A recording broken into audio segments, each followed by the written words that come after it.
দেখলাম 163 ধারা বলবৎ থাকা সত্ত্বেও ঘটনার পরের দিন শাসকদলীয় এক পক্ষ যার মৃত্যু হয়েছে সেই পরিবারের সঙ্গে মিলিত হয়েছে এবং এরপরে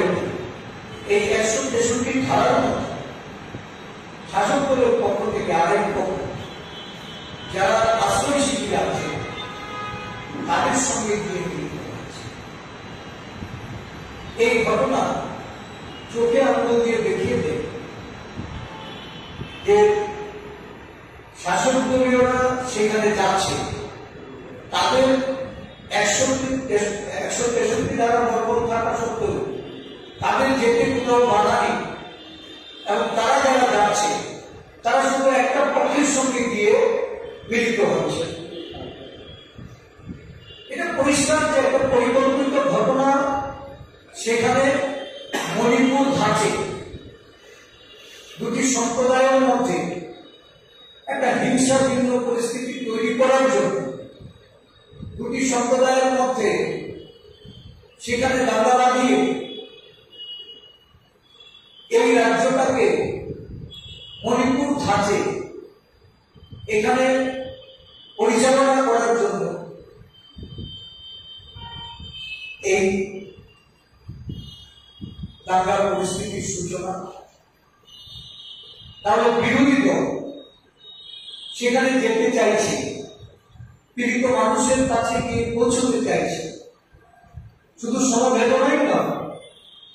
পীড়িত মানুষজনের তাদের কতটা আমরা সহযোগিতা করতে পারি, প্রশাসনকে কিভাবে সেখানে সর্বদলীয়ভাবে কাজে লাগানো যায়, এই প্রেক্ষিত তৈরি করার ক্ষেত্রে বিরোধী দলের যে দায়িত্ব কর্তব্য সেই দায়িত্ব কর্তব্য পালনে আমরা বারংবার এগিয়ে এসে আমাদেরকে সেখান থেকে বাধাপ্রাপ্ত হয়ে ফিরে আসতে হচ্ছে, বিরোধী দলকে ঢুকতে দেওয়া হচ্ছে। কি এমন কারণ থাকতে পারে যেখানে শাসক দলের প্রতিনিধিরা গেছেন,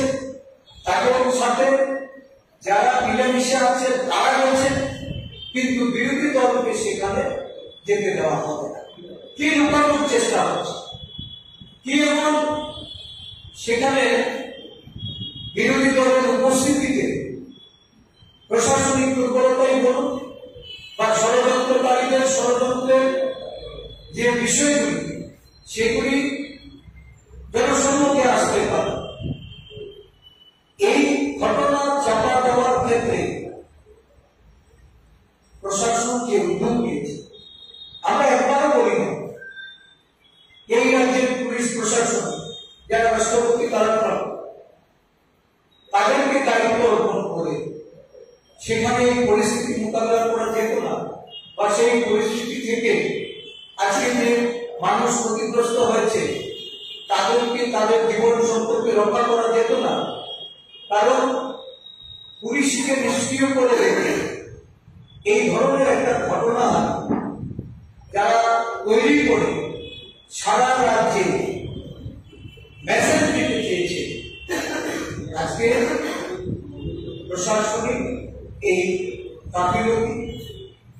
পঞ্চাশরাবাসী তারা তুলে ধরছে, তাদের ক্ষোভের বহিঃপ্রকাশ করছে এবং যে কারণে শাসক দলের মন্ত্রী সহ